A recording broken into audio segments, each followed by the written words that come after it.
যা আল্লাহ কোরআনে বলছেন, অথচ কোরআনের কথা আমরা এখন মানতেছি না। যে সুলাইমান আলাইহিস সালাতু ওয়াস সালামের এই ব্যক্তি আসিফ বিন বারখিয়া, তিনি কি নবী ছিল না, তিনি একজন ওলি আল্লাহ ছিল। অথচ সুলাইমান আলাইহিস সালাতু ওয়াস সালাম যা করতে পারে নাই, নিজে করতে পারে নাই, কিন্তু আল্লাহ তাআলা তার সেই অনুগত সেই সিংহাসনের মধ্যে আসিফ বিন বারখিয়া একজন মানুষ, তাকে আল্লাহ তাআলা এই ক্ষমতা দিয়ে দিয়েছেন। এই জন্য ভাইজান, ওলি আল্লাহদেরকে আমরা সাধারণ মনে না করি, ওলি আল্লাহদেরকে আমরা সাধারণ মানুষ মনে না করি, অসাধারণ।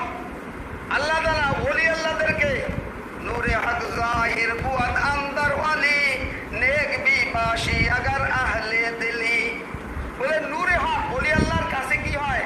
নূরে হক, হক মানে আল্লাহ, আল্লাহর নূর তাদের মধ্যে প্রজ্বলিত হয়। এবং হাদিসে পাকের মধ্যে আসছে, ওলি আল্লাহরা সেই আল্লাহর নূর দ্বারাই তারা দেখে থাকেন।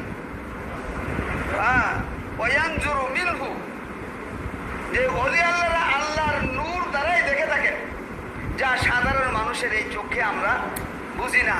ওলি আল্লাহরা সব কিছু বোঝেন।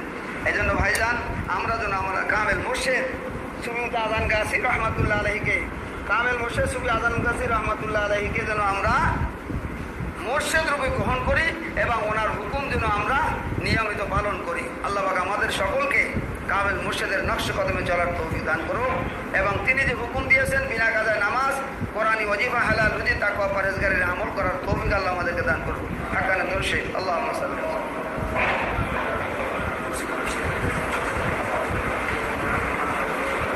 কামা সাল্লাইতা ওয়া সাল্লামতা ওয়া বারাকতা ওয়া রাহমাতা আলা সাইয়্যিদিনা ইব্রাহিম ওয়া আলা আলি সাইয়্যিদিনা ইব্রাহিম ইন্নাকা হামিদুম মাজিদ। আগামী বুধবার